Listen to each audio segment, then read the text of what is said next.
दोस्तों, हमारी इस दुनिया में कई जगहें ऐसी हैं जहां पर कई रहस्यमयी घटनाएं आज भी होती रहती हैं। लेकिन जिसकी हम बात करने वाले हैं उस घटना पर तो बहुत सी किताबों में भी लिखा गया है और कई लोगों द्वारा इसका अनुभव भी किया गया है, जो कि अपने आप में ही एक भयानक अनुभव है। और ये अनुभव कहीं और का नहीं बल्कि भारत के पड़ोसी देश नेपाल का है, जहां आज भी एक ऐसी जगह है जो कि खौफनाक होने के साथ साथ रहस्यमयी भी है, जिसके रहस्य के किस्से कहानियों और ग्रंथों में प्रचलित हैं। दोस्तों, हम बात कर रहे हैं नेपाल के पशुपतिनाथ मंदिर की, जिसके बारे में ये माना जाता है कि आज भी यहाँ भगवान शिव विराजमान हैं। जहाँ आमतौर पर शिव मंदिरों में एक मुंह वाला शिवलिंग देखा जाता है, वहीं पशुपतिनाथ मंदिर में विराजमान शिवलिंग एक नहीं बल्कि पंचमुखी वाला शिवलिंग है। और इतना ही नहीं, ये शिवलिंग पारस के पत्थर से बना हुआ है। ऐसा माना जाता है कि पारस का पत्थर लोहे को भी सोना बना देता है। अगर आप इतना जानकर ही चौंक गए तो आपको बता दें कि ऐसा भी माना जाता है कि अगर आपने पशुपतिनाथ के दर्शन किए तो आप नंदी के दर्शन ना करें, नहीं तो आपको दूसरे जन्म में पशु का जन्म मिलेगा। जी हाँ दोस्तों, इतना ही नहीं,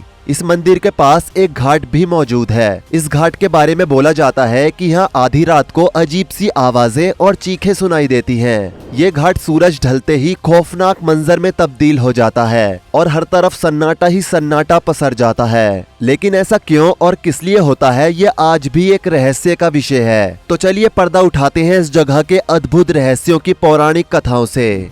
दोस्तों, वैसे तो पशुपतिनाथ मंदिर नेपाल की राजधानी काठमांडू से 3 किलोमीटर दूर देवपाटन गांव में बागमती नदी के तट पर स्थित है, लेकिन आज के समय में ये हिंदुओं के बेहद ही पवित्र स्थान के रूप में जाना जाता है, क्योंकि ये मंदिर भगवान शिव के पशुपति स्वरूप को समर्पित है, जिसके चलते न सिर्फ यहाँ के स्थानीय लोग बल्कि भारत के हिंदुओं के लिए भी भगवान पशुपतिनाथ का ये मंदिर बेहद ही पवित्र माना जाता है। ये मंदिर हिंदू धर्म के 8 सबसे पवित्र स्थलों में से एक माना जाता है। भगवान शिव के पशुपति स्वरूप को समर्पित इस मंदिर में दर्शन के लिए प्रतिवर्ष हजारों भक्त आते हैं, जिसमें से अधिकतर संख्या भारत के लोगों की होती है। और जब आप वहां जाएंगे तो आप खुद इस बात को महसूस करेंगे कि वहां मौजूद अधिकतर लोग हिंदू धर्म के ही हैं। साथ ही आप यहाँ एक और बात नोटिस करेंगे कि इस मंदिर में भारतीय पुजारियों की संख्या काफी है। अब आप सोच रहे होंगे कि ऐसा क्यों, तो आपको बता दें कि सदियों से ये परंपरा रही है कि मंदिर में 4 पुजारी और एक मुख्य पुजारी दक्षिण भारत के ब्राह्मणों में से ही रखे जाते हैं, जिनको चुनने की प्रक्रिया भी बेहद जटिल होने के साथ साथ गोपनीय होती है, जिसका सच आज तक किसी को भी उजागर नहीं किया गया है। हालांकि स्थानीय लोगों का तर्क ये मानता है कि ऐसा इसलिए होता है क्योंकि पौराणिक काल में जब इस मंदिर का निर्माण सोमदेव राजवंश के राजाओं ने 3री सदी ईसा पूर्व में करवाया था, तब उन्होंने इस मंदिर को संचालित करने का पूरा भार दक्षिण भारत के ब्राह्मणों को सौंपा था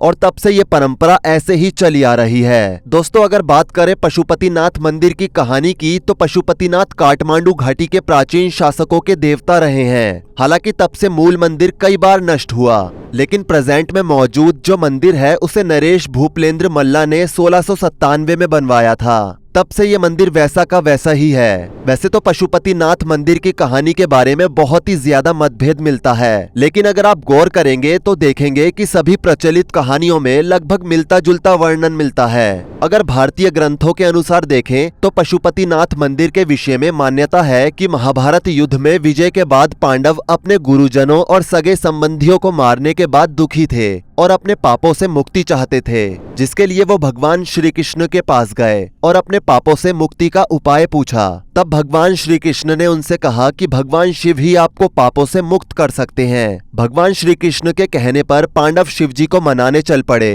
पांडवों द्वारा अपने गुरुओं एवं सगे संबंधियों का वध किए जाने से भगवान शिव जी पांडवों से नाराज हो गए थे और गुप्त काशी में पांडवों को देखकर भगवान शिव वहां से विलीन हो गए और उस स्थान पर पहुंच गए जहां पर वर्तमान में केदारनाथ स्थित है। लेकिन पांडव भगवान शिव को हर हाल में मनाना चाहते थे, जिसके लिए पांडव शिव जी का पीछा करते हुए केदारनाथ पहुंच गए। इस स्थान पर पांडवों को आया हुआ देखकर भगवान शिव ने एक बैल का रूप धारण किया और इस क्षेत्र में चर रहे बैलों के झुंड में शामिल हो गए। लेकिन पांडवों ने बैलों के झुंड में भी शिव जी को पहचान लिया, जिसके बाद शिव जी बैल के रूप में ही धरती में समाने लगे। भगवान शिव को बैल के रूप में धरती में समाता देख भीम ने उन्हें कमर से कसकर पकड़ लिया। पांडवों की सच्ची श्रद्धा को देखकर भगवान शिव प्रकट हुए और पांडवों को पापों से मुक्त कर दिया। इस बीच बैल बने शिवजी का सिर काठमांडू स्थित पशुपतिनाथ में पहुंच गया। इसलिए केदारनाथ और पशुपतिनाथ को मिलकर एक ज्योतिर्लिंग भी कहा जाता है। केदारनाथ में बैल के पीठ रूप में शिवलिंग की पूजा होती है, जबकि पशुपतिनाथ में बैल के सिर के रूप में शिवलिंग को पूजा जाता है। सिर्फ इतना ही नहीं दोस्तों, नेपाल स्थित पशुपतिनाथ के विषय में मान्यता ये भी है कि जो व्यक्ति पशुपतिनाथ के दर्शन करता है उसका जन्म कभी भी पशु योनि में नहीं होता है। साथ ही ये भी मान्यता है कि इस मंदिर में दर्शन के लिए जाते समय भक्तों को मंदिर के बाहर स्थित नंदी के दर्शन पहले नहीं करने चाहिए, क्योंकि जो व्यक्ति पहले नंदी के दर्शन करता है और फिर बाद में शिवलिंग के दर्शन करता है तो उसे अगले जन्म में पशु योनि मिलती है। तो अगर आप कभी पशुपतिनाथ मंदिर जाएं तो हमारी ये बात बिल्कुल ध्यान रखें। खैर दोस्तों, अगर वहां के स्थानीय लोगों के ग्रंथों के अनुसार बात करें तो पशुपतिनाथ मंदिर की कहानी थोड़ी सी अलग है। जी हाँ दोस्तों,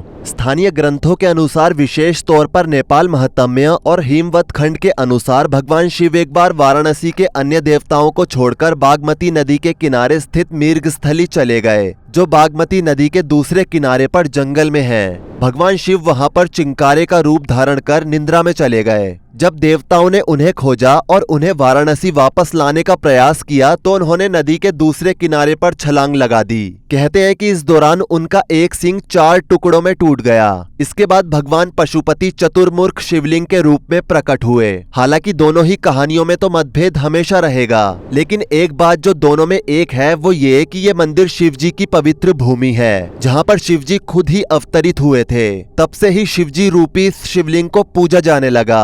अगर बात करें इस शिवलिंग की तो पशुपतिनाथ शिवलिंग विग्रह में 4 दिशाओं में 4 मुख और ऊपरी भाग में 5वां मुख है। प्रत्येक मुख की आकृति के दाएं हाथ में रुद्राक्ष की माला और बाएं हाथ में कमंडल है। प्रत्येक मुख अलग अलग गुण प्रकट करता है। पहला मुख अघोर मुख है, जो दक्षिण की ओर है। पूर्व मुख को तत्पुरुष कहते हैं। उत्तर मुख अर्धनारीश्वर रूप है। पश्चिमी मुख को सद्योजात कहा जाता है। ऊपरी भाग ईशान मुख के नाम से पुकारा जाता है और ये एक निराकर मुख है।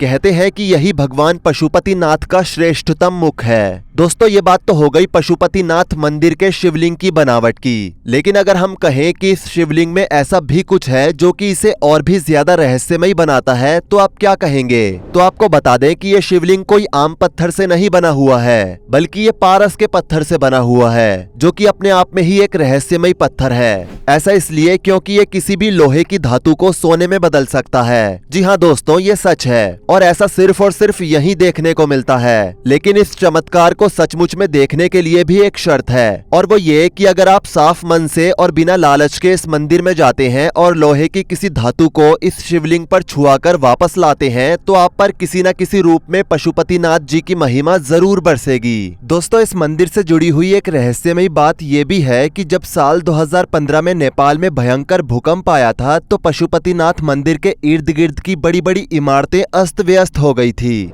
यहाँ तक कि वहाँ का आइकॉनिक धरहरा टावर और दरबार स्क्वायर जैसी विश्व धरोहरें नष्ट हो गई थी। लेकिन पशुपतिनाथ मंदिर को कुछ नहीं हुआ, जो कि अपने आप में ही एक हैरान कर देने वाली बात है। दोस्तों, अब बात करते हैं इस मंदिर से जुड़ी कुछ उन बातों की जिनको यहाँ जाने से पहले आपको हर हाल में जरूर जानना चाहिए। और वो ये है कि इस मंदिर के बाहर एक घाट बना हुआ है जिसे आर्य घाट के नाम से जाना जाता है। इस घाट के बारे में कहा जाता है कि सिर्फ इस घाट का ही पानी मंदिर के अंदर जाता है और दूसरी किसी जगह के पानी को मंदिर के अंदर ले जाना वर्जित है। जी हाँ, ये सच है। और फिर अगर आप इस घाट का पानी लेने जाते हैं तो इस घाट के बारे में भी जान लें कि आर्य घाट की रहस्यमयी कहानी बहुत ही ज्यादा दिलचस्प है। इस घाट के बारे में कहते हैं कि यहाँ रोजाना दर्जनों से ज्यादा लोग अपने परिवार का दाह संस्कार करने के लिए आते हैं। स्थानीय लोगों का मानना है कि यहाँ आधी रात में लोगों के बात करने की आवाजें और चीखने की आवाजें आती हैं। ये घाट सूरज के ढलते ही खौफनाक मंजर में बदल जाता है। हर तरफ सन्नाटा होने की वजह से ये जगह और भी ज्यादा डरावनी लगती है। आर्य घाट को लेकर कहते हैं कि यहाँ घाट के आसपास सफेद कपड़ों में कुछ लोग घूमते हैं।